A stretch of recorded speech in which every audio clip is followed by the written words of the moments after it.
Hi, Homeworthy. I'm Georgia Howe. Welcome to my home in LA. Come on in.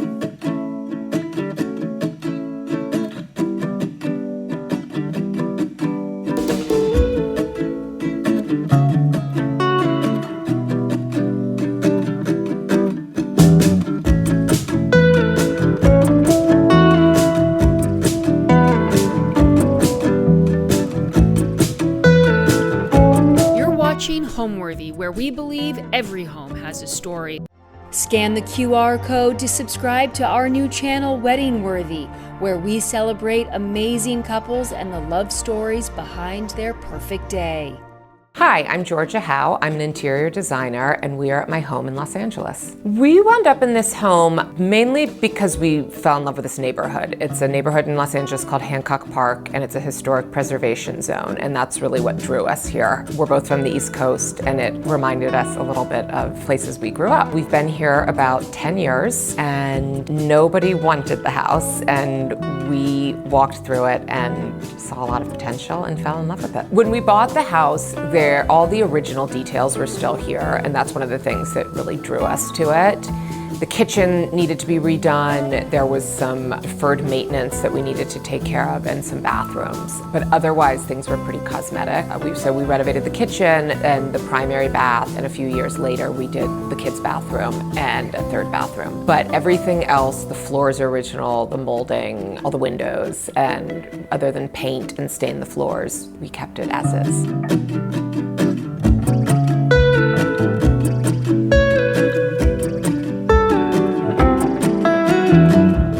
Here we are in the entry. It's not a huge space, and as you can see, you see up the stairs. So I wanted to be able to have that moment where it feels, you're sort of welcomed into the house, but it was a little tricky with the stairs. So I had this vintage console from my first apartment in LA, and we placed it here. And then I found this mirror out actually in Sag Harbor probably 10 years ago. And that's sort of all I did. I often have a big thing of flowers. Usually I like to have some height. And then really it's about some of the art things we've collected over the years. There's actually, the flowers are hiding it, but my partner Leah LeBrere, who I have a wallpaper line with, I have one of her paintings there. And then I have a drawing that was in my room growing up, just a vintage pencil drawing.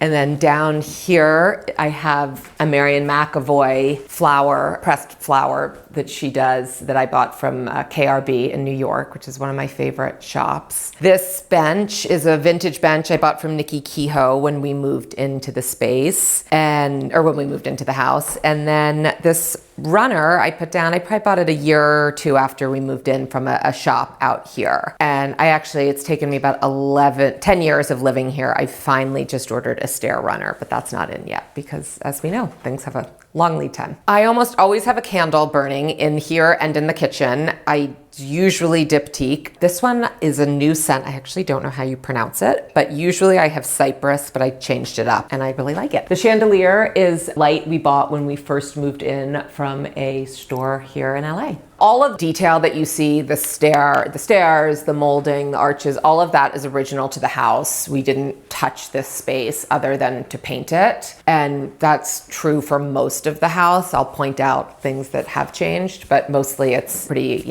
it's intact from 1921 when it was built. And as you can see, we have a lot of art. These are some photographs that actually belong to my husband, bought before we were married, and I love them. We have a Henry Cartier-Bresson, a Nan Golden, and an Elliott Erwitt. And I like that they're just kind of, it doesn't feel too precious there on the stairs. It's sort of a weird space that needed art. And that's what we put there, and we haven't changed it. This is a small piece my husband and I bought together a few years ago by a Japanese artist that we'd seen at Frieze, and we just loved it. So now let's take you into the living room.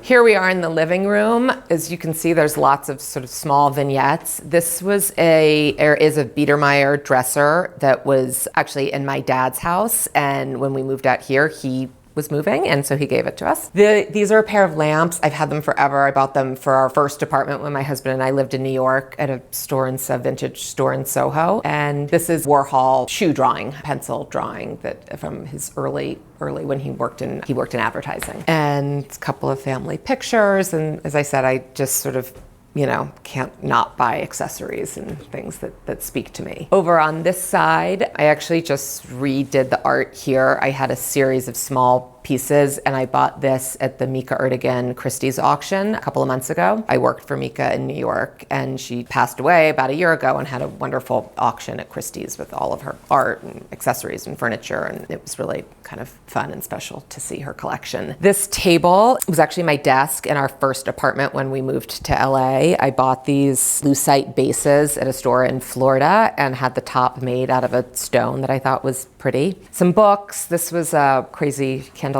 I think my mom gave it to me for Christmas one year. This is an old Knoll chair that I've just had forever. I honestly can't even remember where it came from. I think it was a desk chair in our apartment in New York. This little chair I bought at an estate sale out here. I liked the shape of it. I always had a plan to recover the seat and just haven't gotten around to it. Then these sofas were actually just a Restoration Hardware sofa in a white linen that I bought when we moved in here because we needed a place to sit, and it was a much bigger house than where we were coming from. And then I recovered them in this really pretty kind of soft yellow, butter yellow Loro Piana velvet. The coffee table I bought for our first apartment in LA. It was designed by Charles Hollis Jones. It's a lucite coffee table, and it's just sort of worked at the few places we lived before here, and now it works in this house. Those are little stools. They're actually Japanese rice boxes, and you can take the lid off, and we end up just sort of dumping stuff in them. I think there's some board games and stuff that belong to my kids. My mom and I bought them in New York at a sale.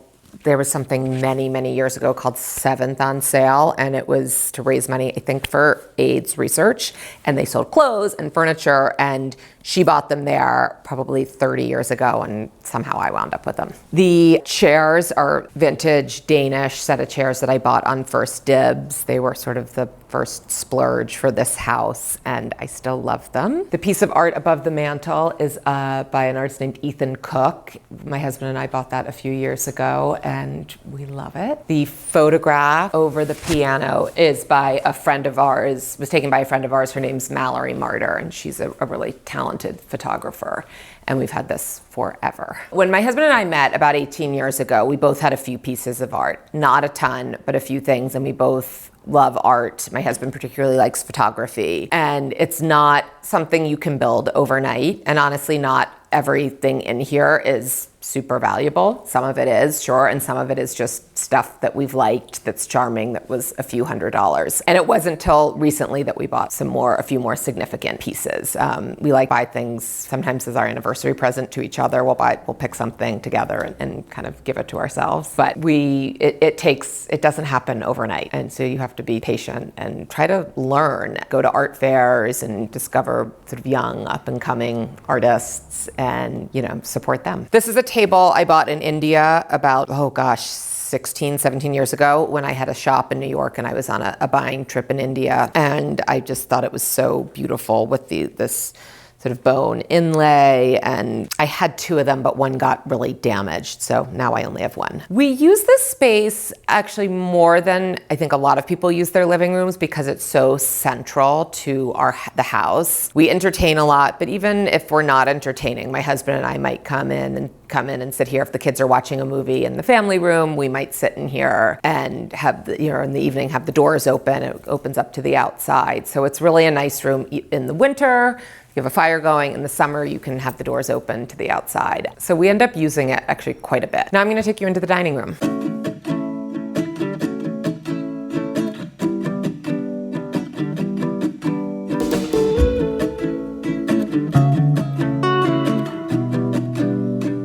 This room is one of my favorites, largely due to the paneling that was original to the house, and we actually recently redid it. It was, when we moved in, we painted it a sort of a brighter green and had a darker table, and I was just getting tired of it. So about a year ago, I repainted it this soft sage color and had this sort of taupey color on the ceiling. And I stained the dining table, but I didn't really love the way it turned out. So I had this tablecloth made out of one of my favorite Muriel Brandolini fabrics. And these chairs are a vintage set, probably from the 60s, that I bought on Cherish and recovered in a Claremont kind of like mustard boucle. The chandelier I bought at Luca. It's a shop out here, and I think they have a location in New York as well. I bought it, I don't know, 7 or 8 years ago, and it's just perfect for the space. I love that the room has no recessed lighting.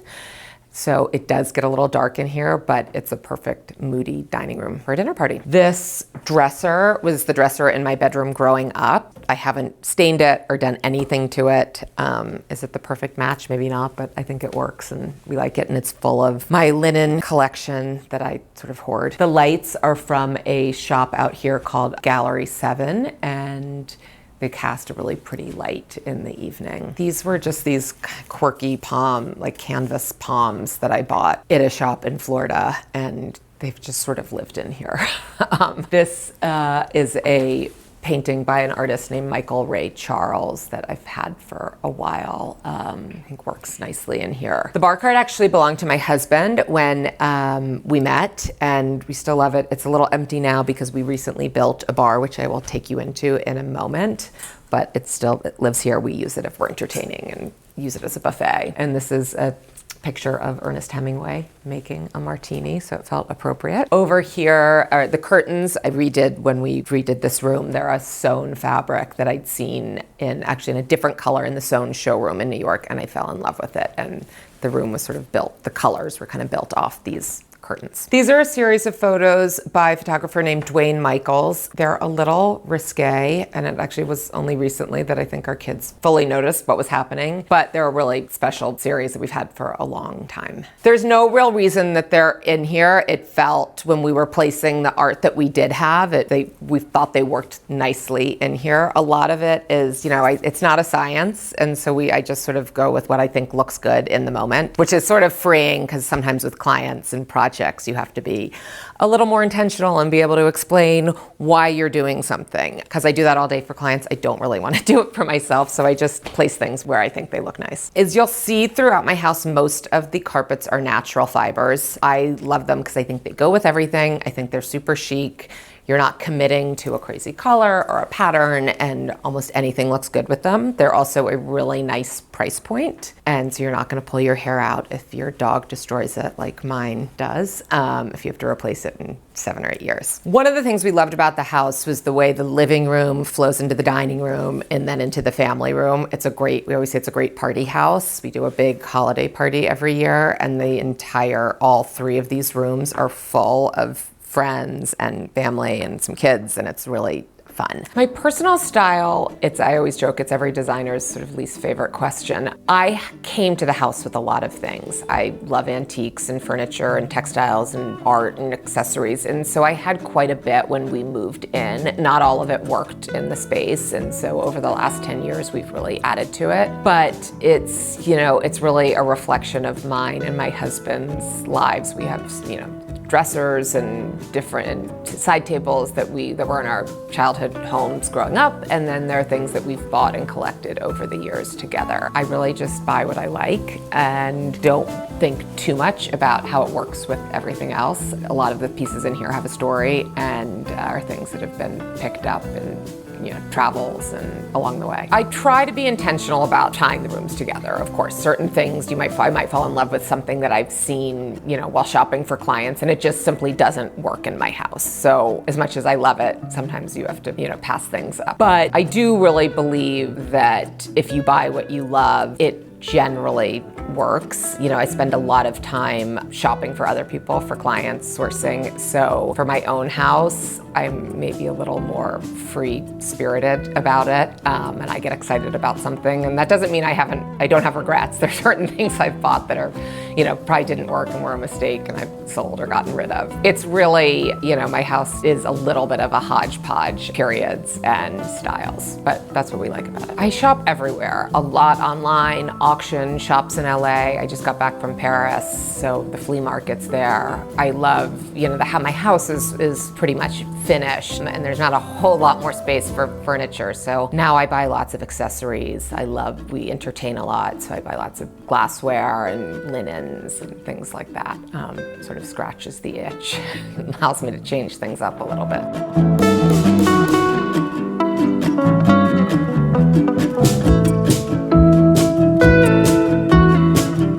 This is our family room where we, of course, spend a lot of time because it's the only TV on the first floor. So we watch a lot of movies in here. When we moved in, there were some sort of funky, weird bookcases. We redid those, painted the room this dark color. And then I fell in love with this fabric from De La Cogna, and we did the sofa out of that, and a linen kind of cozy TV watching chair and sort of a wine color. And as you can see, the room looks out to the swimming pool, although we never really open these doors. It's really more of a cozy evening room, but one of these days we'll think about replacing the doors and having it more indoor-outdoor, but not today. As you can see, we have a lot of books. Both my husband and I love to read, and we buy a lot of art books and design books and vintage. I have a large collection of vintage furniture and design books that I really like to reference for work, for projects when we're researching things. So it was important to have a lot of bookcases. So we put these in, and in the bookcases are sort of peppered with just photographs. This was a little drawing someone did for me of our first apartment in LA. You can actually see some of the artwork that you've seen throughout the house tour, and the coffee table is just, I thought was so charming. Little things my kids have made. I think that's one of my kids' handprints from when they were little. Some family photographs, photo albums, and as you can see, we're running out of space. We've got to find another place for bookcases because we're not Kindle people. We like actual books. So I don't know what we're gonna do when we run out of space, but we'll have to figure it out. The light fixture I bought in New York for our apartment there when my husband and I moved in together. We actually had two of them, and I don't know, we've lost the other one. There were two J boxes in the living room we had, and then this one has somehow survived several moves, and one of which was a cross-country move, and it lives in here. The desk is sort of a funky shape. It was actually built in when we moved into the house and just didn't have the energy to change it, but it's sort of a desk that sometimes my kids will use, sometimes my husband, if he works from home, will use it. And again, we added a couple more bookshelves. We have some old photographs of actually my parents when I was a baby, which I love. And yeah, we spent a lot of time in here because it's our family room, TV room, library, all of those things. Now I'll take you into the bar.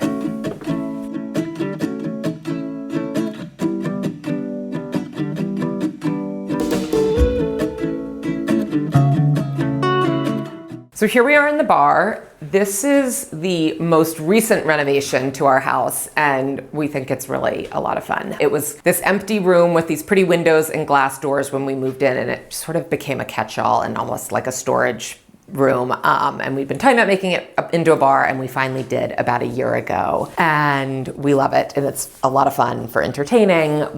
The footprint stayed the same, but we put in all the shelving and a wine fridge and the sink, and it opens to the outside, so it's really fun. In the summer, people come in here, we'll set up a bar for people to make drinks, and as I think I mentioned earlier, I'm a bit of a tabletop hoarder, so it became very precious extra storage for all my linens and glassware, and some of which you can see are out here displayed, and then there's more in here.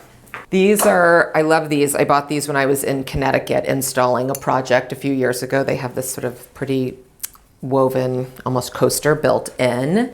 These I bought actually a big set of large and small when we finished this bar. I thought the kind of color looked really nice, and they're great for cocktails or water. And then these, I love beautiful sort of colored glassware. These were actually a present that someone gave me about a year ago, and I think they're so pretty. They look great on a table.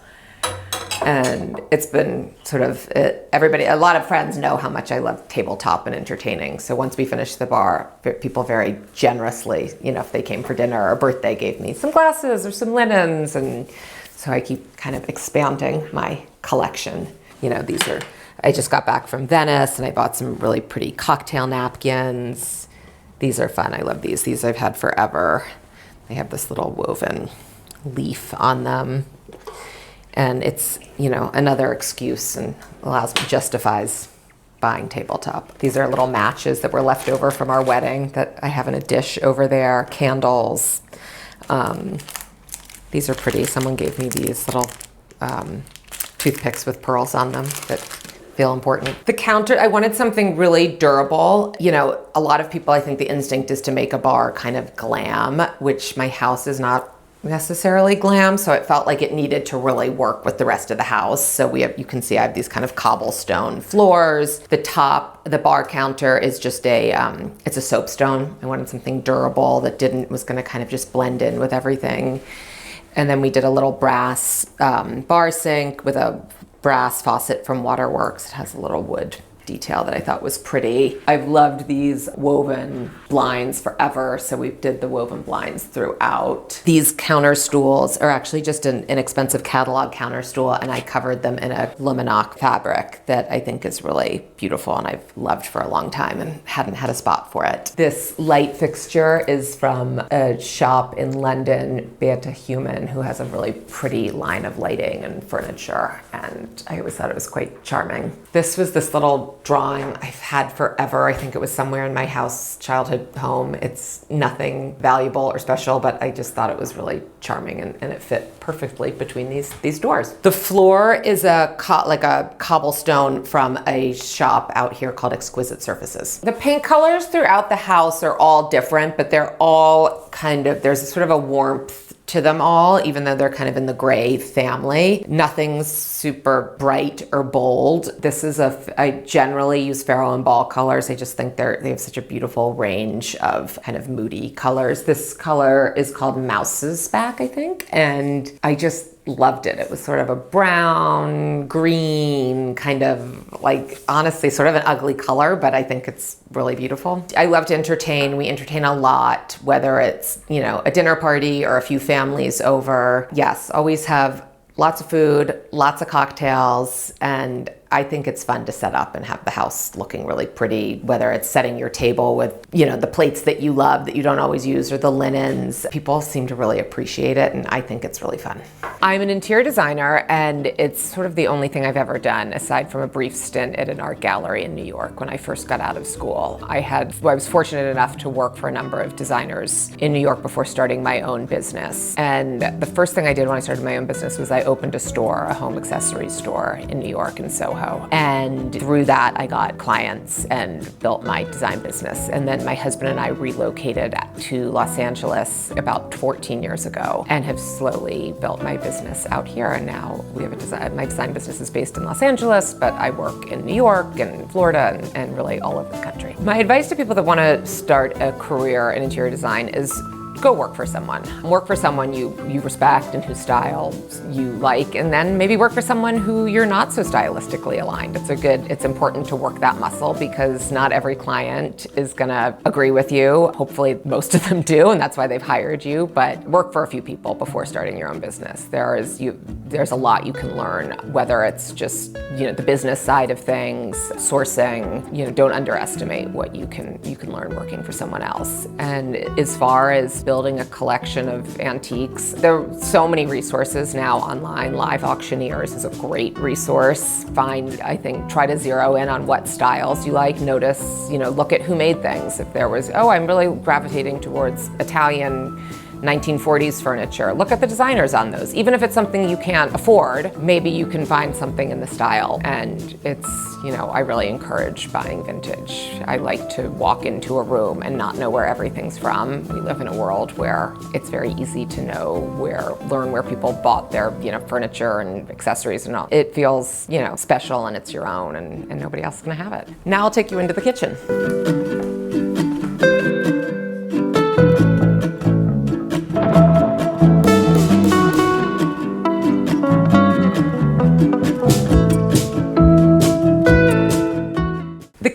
was one of the first places we touched when we bought the house. It really needed to be updated, and it was sort of broken up. There was a washer dryer kind of in the middle and a cabinet and a separate room for the breakfast table. So we opened it up and changed all the appliances. Again, it's pretty central to the house. You can see you open into the dining room on either side of the refrigerator. And we love to cook and, as I said, entertain. So this is another space we spend a lot of time. I wanted it pretty neutral because you see it from the entry, you see it from the dining room. I didn't want to make a statement with color. I wanted something that felt almost sort of utilitarian while still being pretty. We did just a simple gray marble countertop that's honed. These floors are a black and white marble from Exquisite Surfaces, a showroom I love out here. There's a big window that looks out to the swimming pool, which is nice. You can see the kids out there. And again, I did these glass front cabinets because I have all this pretty glassware in China, and I think it's nice to show it off. We did wooden cabinets on the other side to hide all the ugly stuff. The lights are actually really old Restoration Hardware. I liked them because they just were sort of simple, but they felt a little bit vintagey. The pottery in the window I actually bought about 6 months ago. It was a little birthday present to myself. I bought it from Nikki Kehoe out here. It's a potter that I just thought was really pretty with the handles, and would like to add a few more pieces to that collection over time. The counter stools, one of the things that are actually on my list to replace. I've had them, I think, from our apartment before we moved in here now 10 years ago, but they work and my kids beat them up and they kind of just disappear. So this is a little breakfast nook that was actually a separate room when we bought the house, and we opened it up so it was connected to the kitchen. I don't like tons of family pictures all over the place, but I thought it would be kind of fun for the kids to have one area where you see it's kind of our life, and it's fun. They come, their friends come over and they point out, that was me when I was a baby. And I remember going to friends' houses growing up and they had stuff like this, and I always sort of thought it was very charming. So we did it here. We built the banquette. It's in a kind of camel colored leather that is so durable, and it's not intended to be durable. It's not indoor outdoor, but it just gets beat up and it looks better as it's gotten beat up. The table I made, actually the base is vintage. I bought that on First Dibs when we were designing the house. And then I had just a stone top made that kind of is similar to the white stone in the floors. The chairs are a pair of vintage chairs that I bought a few years ago from a store here in LA because we needed two just simple chairs. They're a little bit squeaky, but they work and sort of disappear. And we do this is if the four of us are eating dinner. We'll usually sit here if it's not nice enough to sit outside. Now I'll take you into the powder room.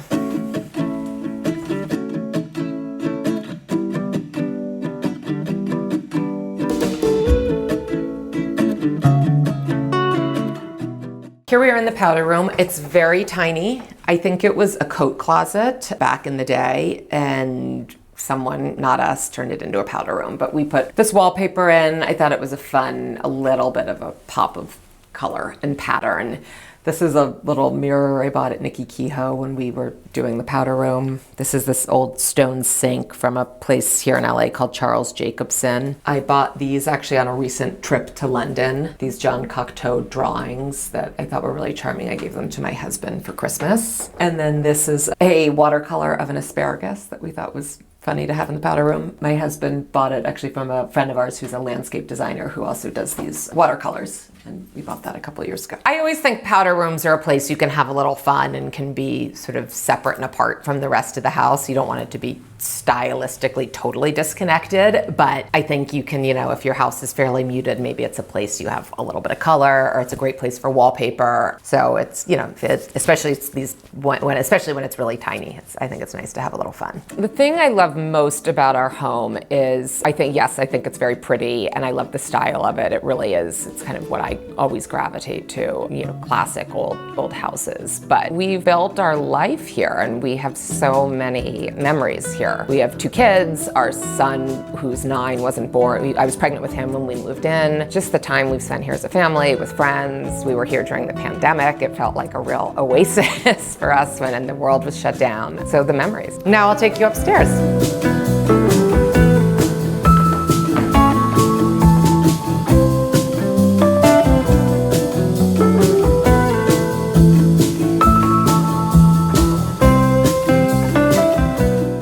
These are portraits of my kids that were done by an English artist named Alexander Newley, and he did them from photographs, and I just think they're so special and really capture them, as they were both about 3 when they were done, and I just love them. These are a set of just pressed flowers that I bought in a shop in New York called Creel & Gow, and I always think things like botanicals are nice to fill for hallways. The light fixture is Urban Electric, which is one of my favorite lighting companies. We work with them a lot for clients, and I just thought it was charming and really just sort of pretty and soft. These are that my kids did, honestly, years ago now. They're 12 and 9, so these are probably when they were like 3, and it was kind of a hard wall to find something for, so I just put them up there. And so you can see there's a big blank wall there that one of these days I'll find something. I haven't quite found the right thing for it yet. And here we are in the playroom. This is a wallpaper from my line called Briar and Bird that is available in LA and New York and Texas, and it's the blue and white version of the artichoke pattern. I liked it because it was kind of large scale, and this room kind of doubles as a guest room, so it felt nice. It felt whimsical for a playroom, and really, I think, a nice soft landing pad for guests. And now I'll take you into the primary bedroom.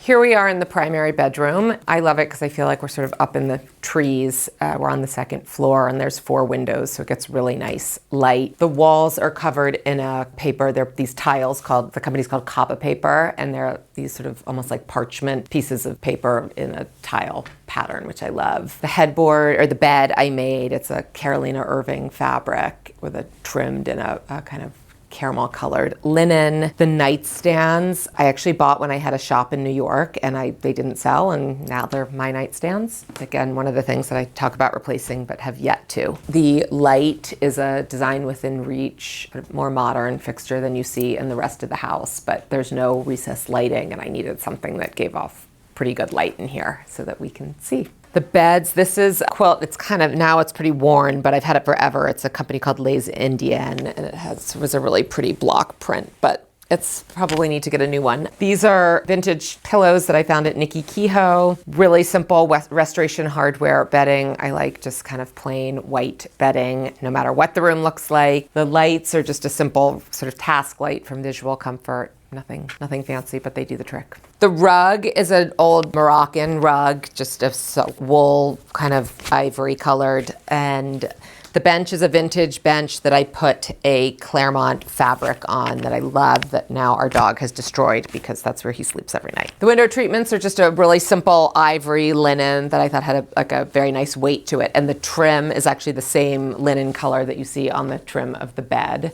So it's really just sort of these creams and camels, and I wanted something that felt very sort of neutral, but not particularly feminine or masculine, and I tend to gravitate to kind of browns and creams, and so we love it.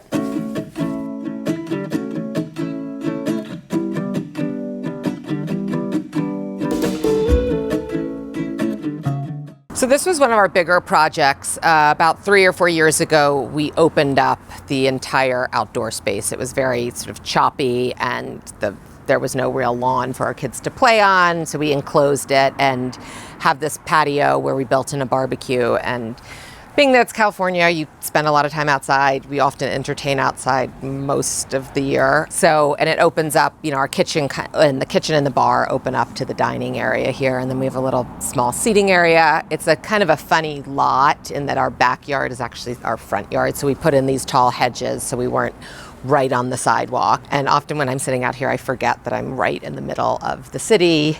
And really, on the sidewalk, I could throw a tennis ball to someone walking down the sidewalk. But we built in this barbecue and put in a pizza oven, which is kind of fun for when we have people over. And we spend a lot of time out here. We love it.